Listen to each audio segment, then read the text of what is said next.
This is The Good Government Show. So, folks, what we're going to do today on The Good Government Show is we are going to look back at 75 episodes of The Good Government Show.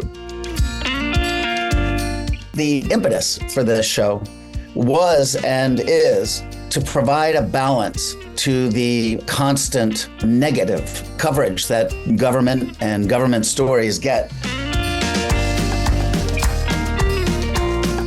When we're at the conferences, the different legislative conferences, we hear again and again from different government executives, if you will, that they listen to the show for best practices. We've learned that there's a whole lot of good government out there.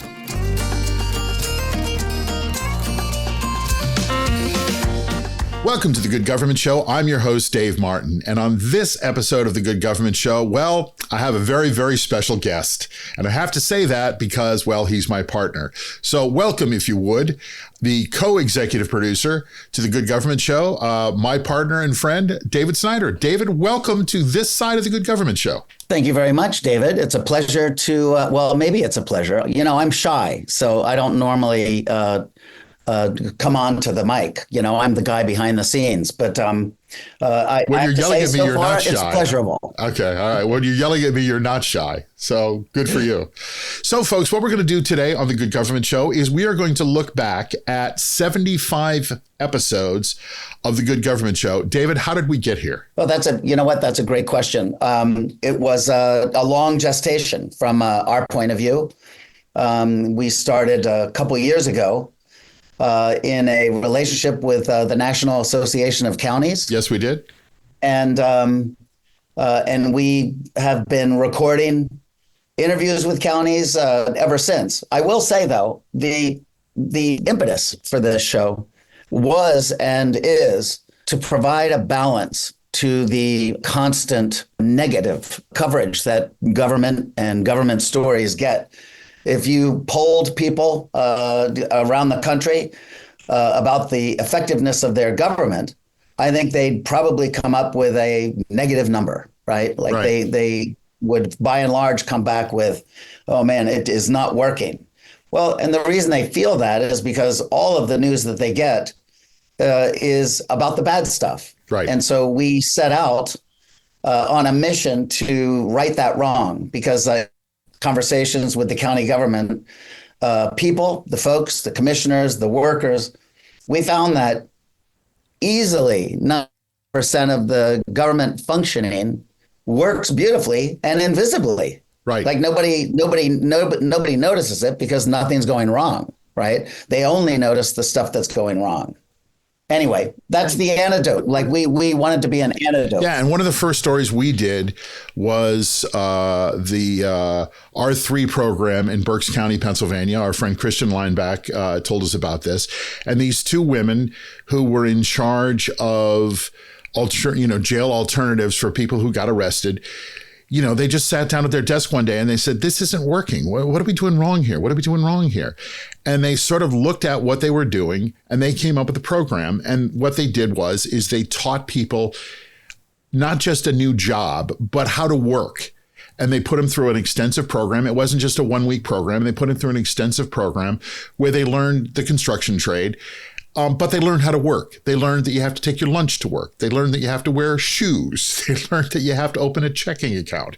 And so it wasn't just like, oh, well, here's a program, go take this program and go. And we know it's successful because they got their recidivism rate down to 10% of the people, which is, far below the national average of 60% of people who get out of jail and go to programs, go back in. Their group is way lower. It's 10%. And it was just two women who just sat there, poured themselves a cup of coffee, sat at their desks, looked at each other and said, how do we make this better?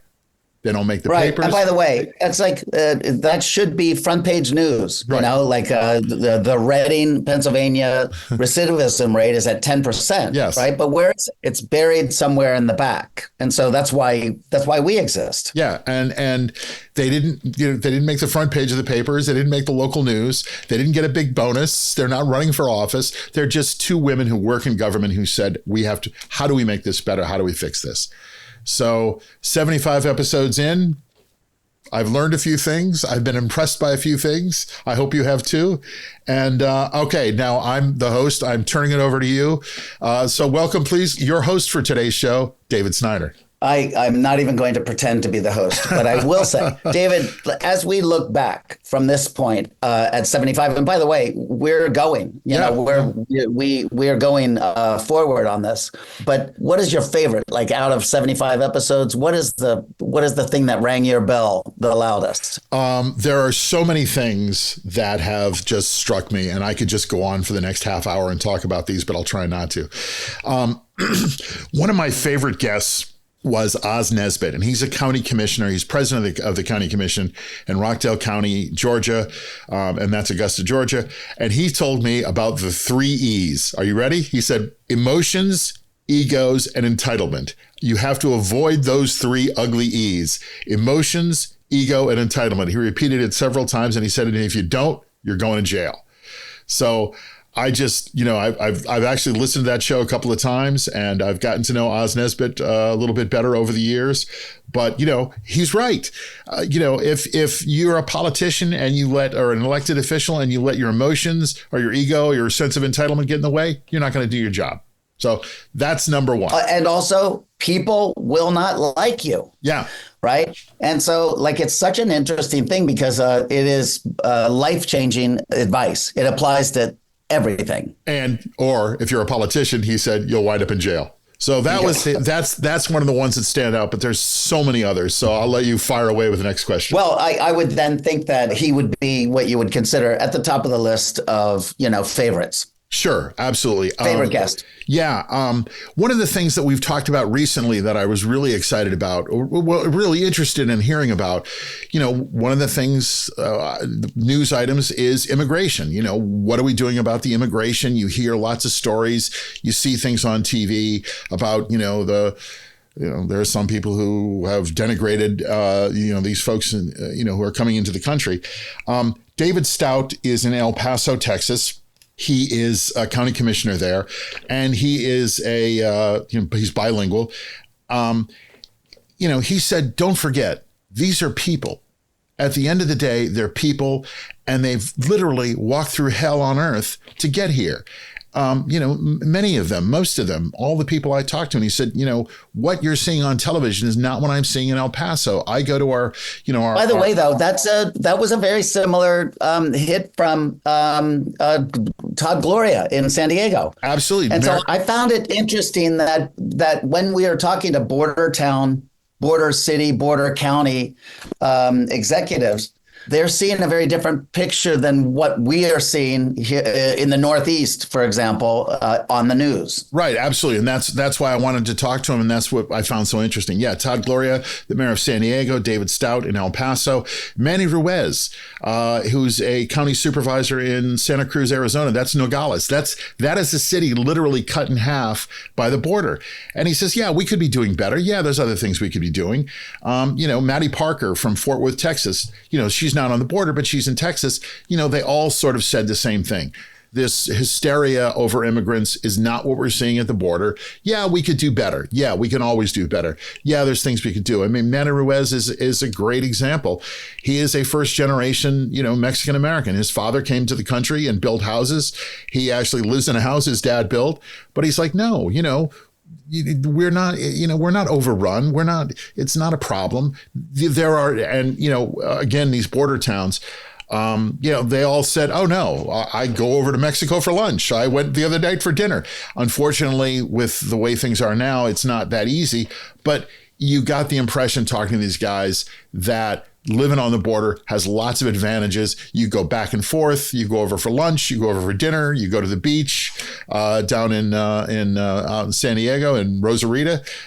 You can't do that anymore. But what I was impressed with and most surprised by is their story is not a narrative that gets pushed in national news. And I was glad to hear that. That's that's just a very good point. So David, as you're a little ways in on the 75 episodes. Yep. We started a questionnaire. Yes, which we've asked literally all of the subsequent guests. Yes. To go through the questionnaire, and so It asks questions about them locally, and it asks questions about the job that they do. And so, what from your vantage point, what is the best example, of government doing good? Oh, the best example of government doing good. There have been so many examples of government doing good. Hillary Shivey is the mayor of Reno, Nevada, and she's just the outgoing or past president of the Conference of Mayors. She was just so delightful to talk to and so delightful to meet and get to know. But her personal story is kind of impressive. In some sense, impressive. She has a history of mental health challenges in her family, and she was having some challenges herself. And so she tried to get help for her family, and she found out how difficult it was. And I think we titled that show, If the Mayor Can't Do It, Who Can? So when she became president of the Conference of Mayors, she set out to make mental health challenge awareness services something that everybody was doing across the nation. And by the way, it is a national issue. It's a national issue, right? Especially coming out of COVID, we've all started to recognize mental health. But she was trying to get help for her family, and she's having a really hard time doing it. And Jim Kavanaugh is a county commissioner in Omaha, Nebraska. That's also his issue. So, when you talk to them, one of the questionnaires, when you talk about, what good government projects are you working on, those two people, two very different people, very different circumstances. Jim Kavanaugh was a lawyer who handled people who had, government claims and Social Security claims and stuff like that. That was what he was working on. But two very different people working on two very different issues. Greg Puckett in West Virginia also was working on these issues because he's in West Virginia, where they have, drug problems and recidivism problems and jailing problems, and that leads to mental health problems.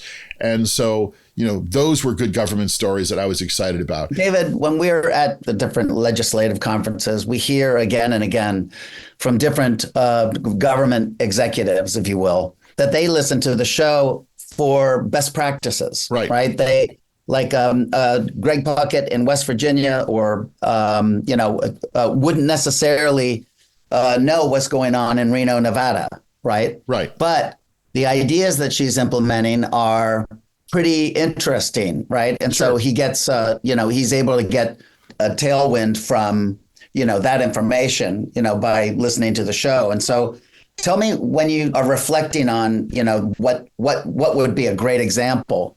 Like, dig in a little bit. Tell us, like, what about the mental health? Like, give me some specifics on what that program was. Right. So one of the things that everyone, is trying to work towards when you tackle mental health challenges is, lining up the right people with the right services. And, one of the problems that, people have is too often the police are the first line of offense, I guess, for lack of a better word, when you're dealing with mental health challenges. And what they're trying to do is they're trying to say, no. This is not a police problem. This is a mental health problem. So let's not deal with this as a prison issue or as a jail issue, as a criminal issue. We need to deal with this as a health issue. So that's, and I think that in some countries, counties rather, and cities, what they're doing is they're having social workers respond with police, or having, social workers get involved much earlier, rather than like, oh, wait, this guy served 3 years and he's crazy. Well, gee, wonder why.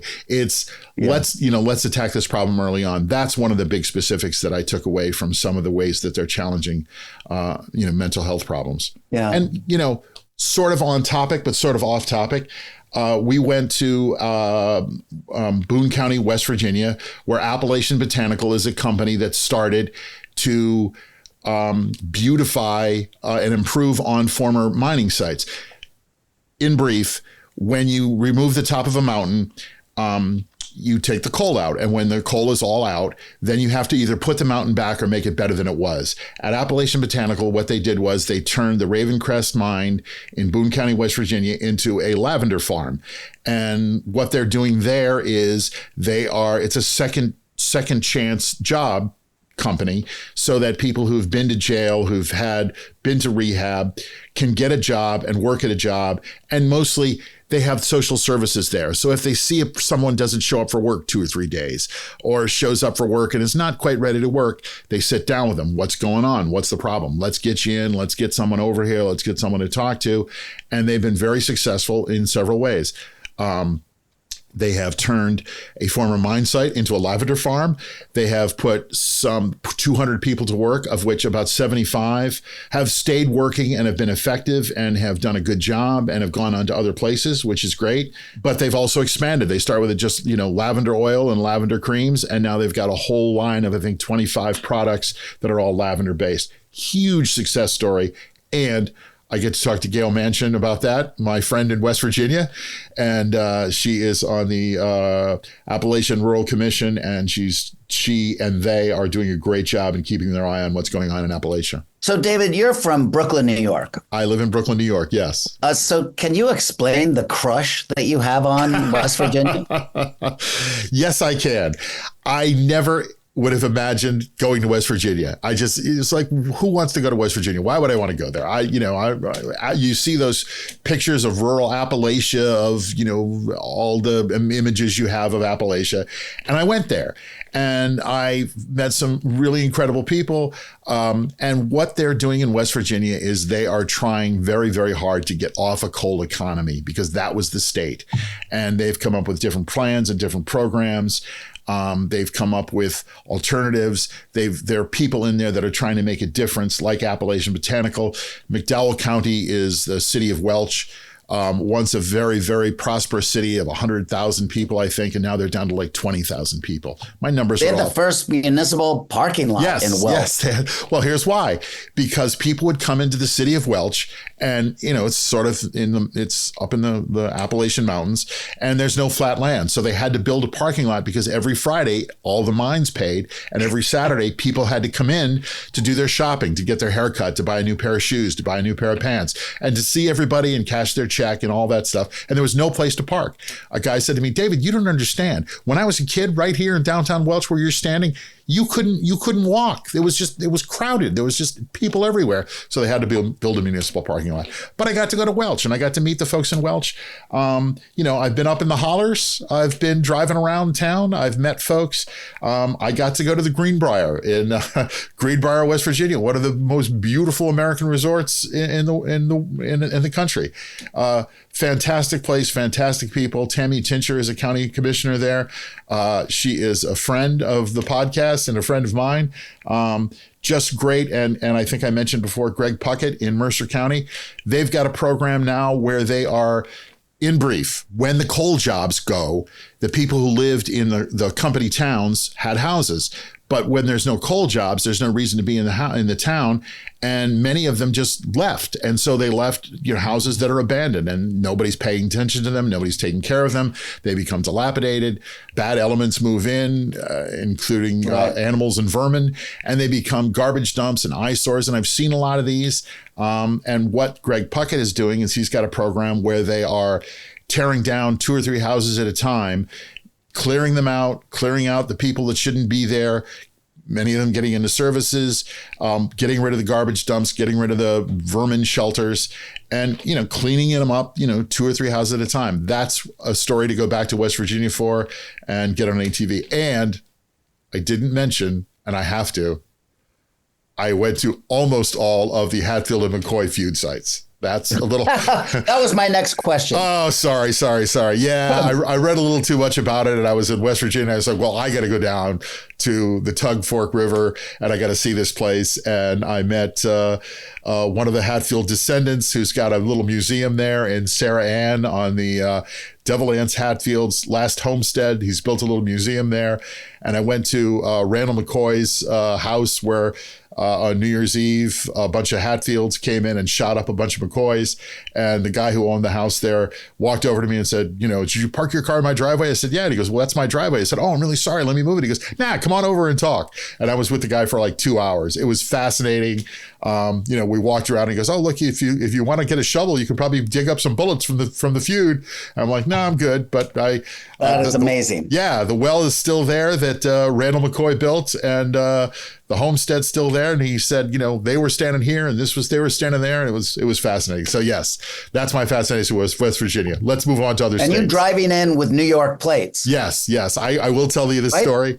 I was driving up a holler, and so hollers are these sort of areas between the hills, like a valley, but they call them hollers. And you have to say it correctly if you're there.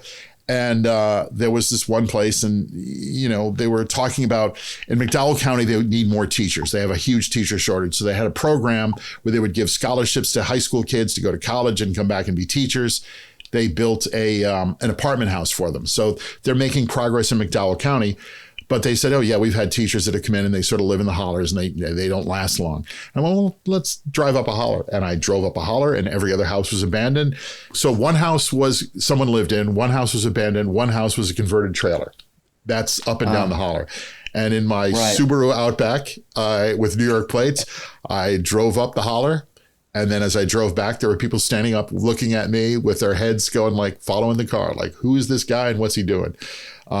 Everybody was, no incidents. They say you haven't you haven't met a friend in West Virginia. No, you always meet a friend in West Virginia. That's it. You always meet a friend in West Virginia. So yes, that's my West Virginia story. Can we talk about the Keys? Can we talk about the Keys?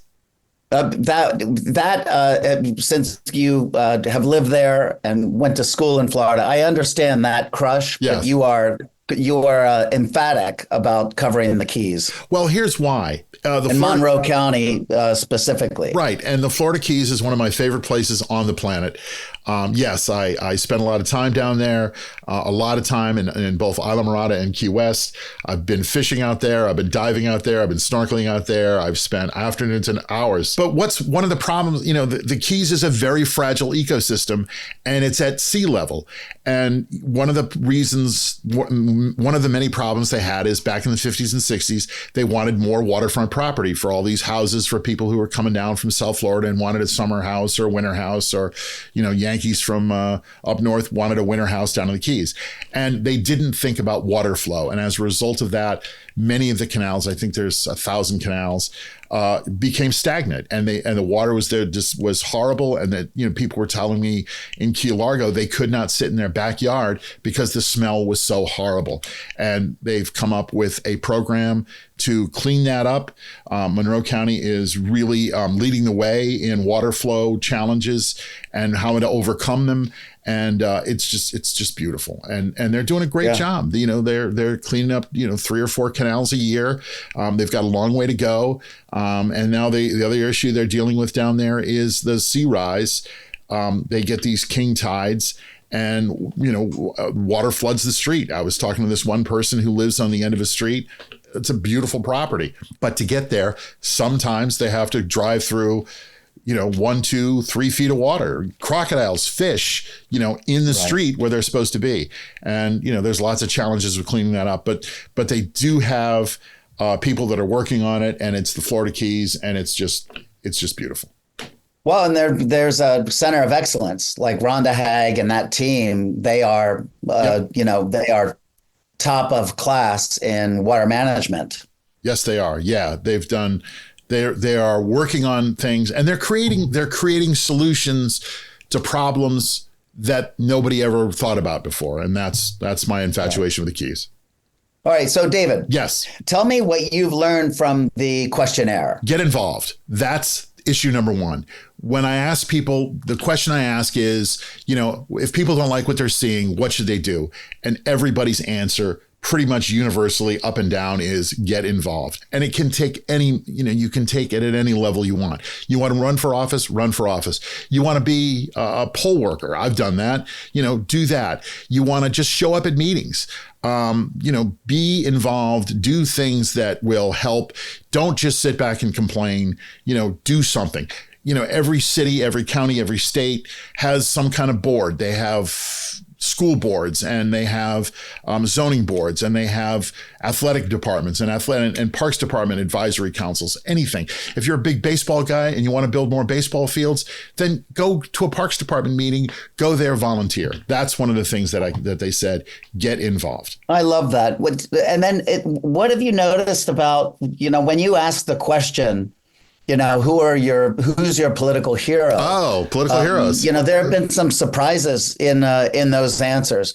And so what has touched you in terms of responses? A few Teddy Roosevelts, which was interesting. Who did we talk to? Tara Stamps recently. She's a county commissioner in Chicago, in Cook County. Her mom was a huge activist and apparently quite famous in the Cabrini Green neighborhood of Chicago and in the city of Chicago. She said, my mom's my hero. A few people were inspired by an uncle, a father, a mother, a parent, someone who was involved in politics. Certainly that. A lot of people cited Ronald Reagan. One guy in Texas, Lyndon Johnson, mentioned as a political hero. All right. Matt Meyer, who is running for governor of Delaware, who's a county commissioner in Newcastle.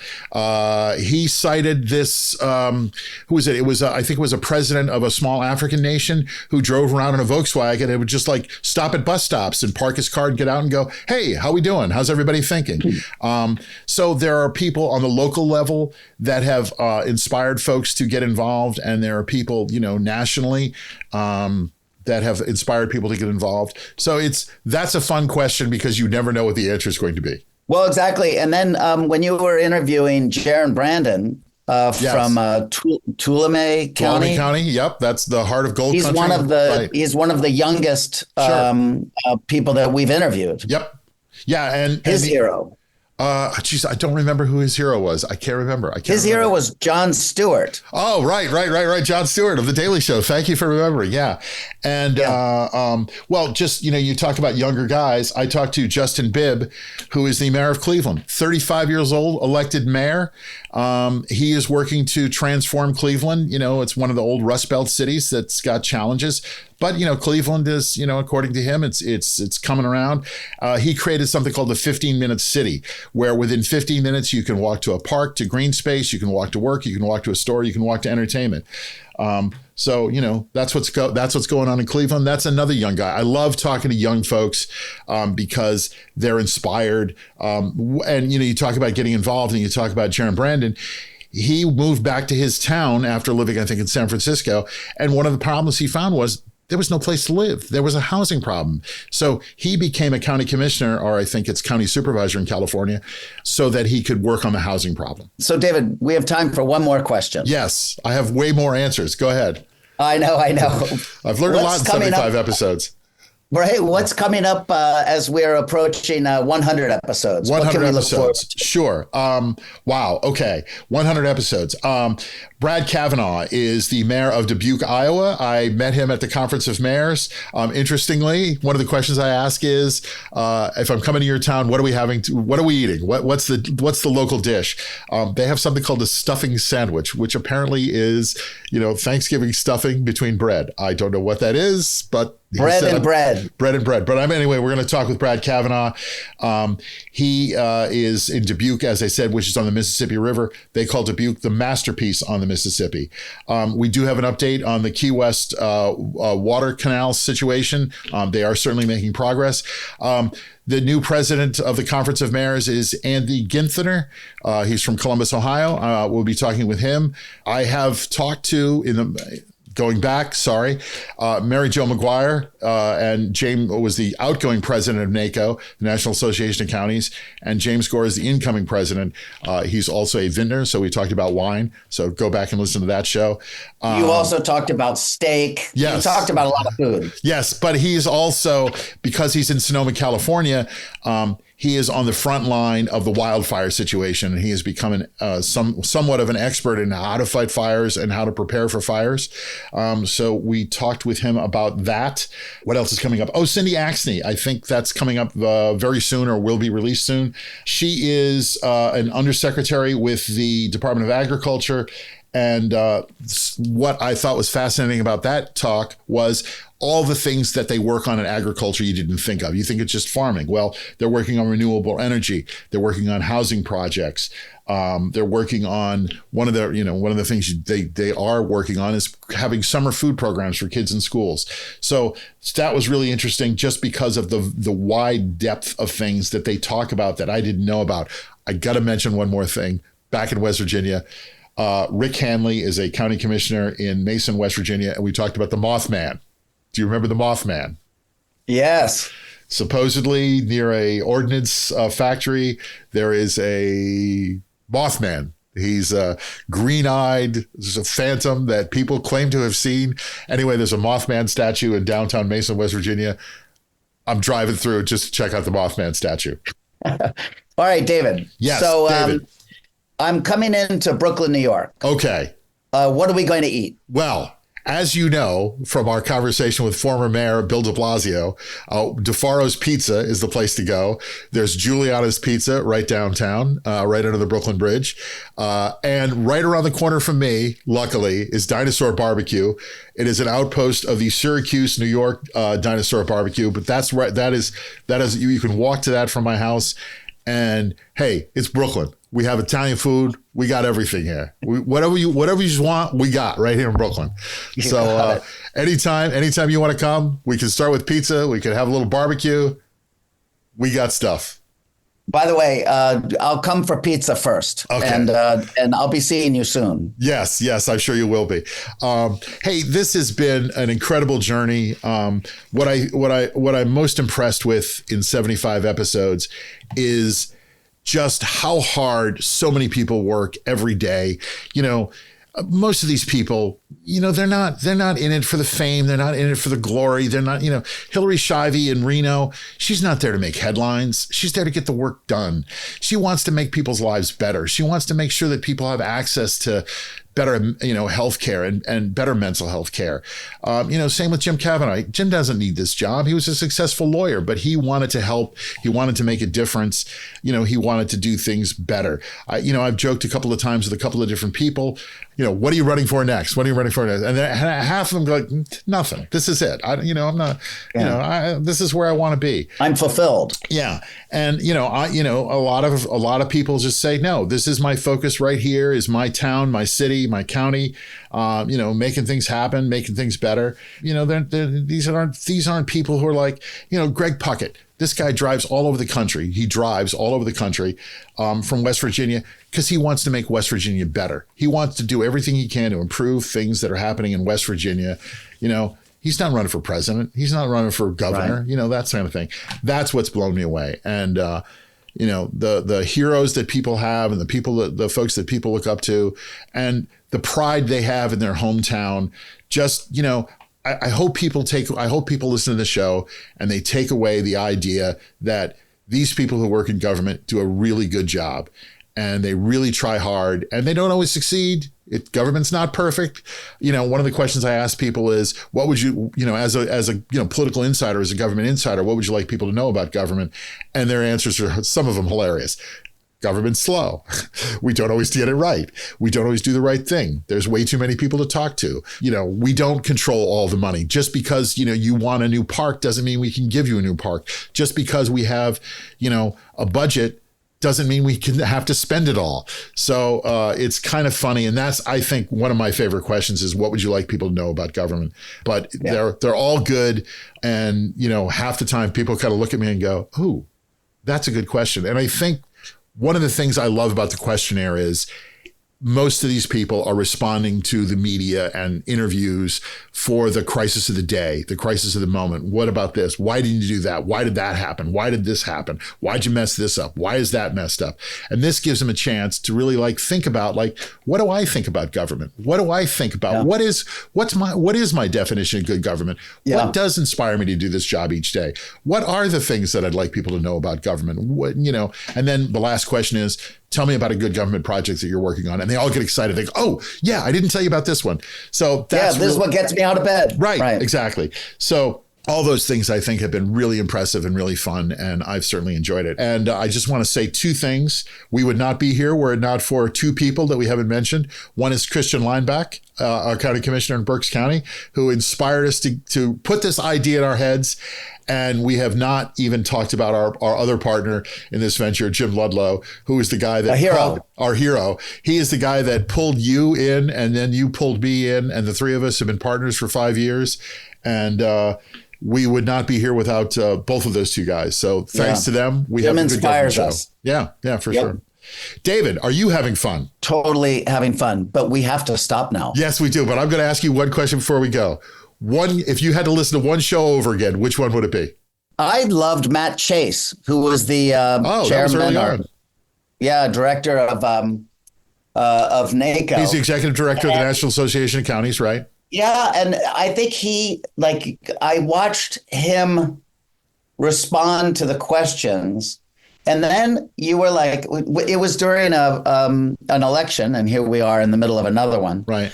And he talked about the civics of counties managing elections, and and county government is the oldest form of government in the United States, and so it was really like an eye-opening thing, and it was actually very, very interesting. I think, and Matt came away from the interview very excited about having had the conversation. Right. No, that was an interesting conversation about, how government works and talked about that. You mentioned elections. We have a election supervisor from Santa Fe, New Mexico coming up. And one of the things, I've talked about people is, when we talk about elections, these are free and fair elections. And one of the reasons why is because if they wanted to cheat, they wouldn't know how to do it. They couldn't do it. They couldn't pull it off.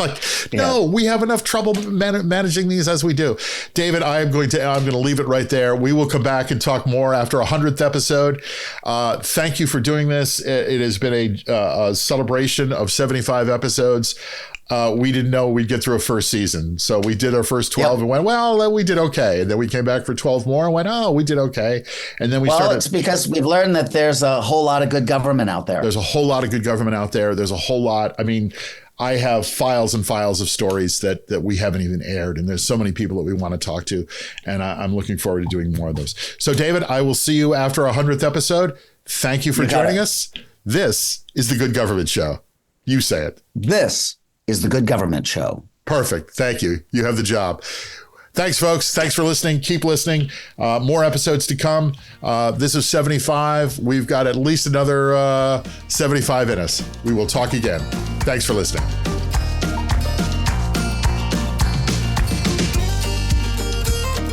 The Good Government Show is a Valley Park production. Jim Ludlow, Dave Martin, that's me, and David Snyder are the executive producers. Our show is edited and produced by Jason Stershic. Please subscribe, then share us, and like us and review us. That's the best way to make sure we're able to keep telling these stories of our government working for all of us. Then listen to the next episode of The Good Government Show.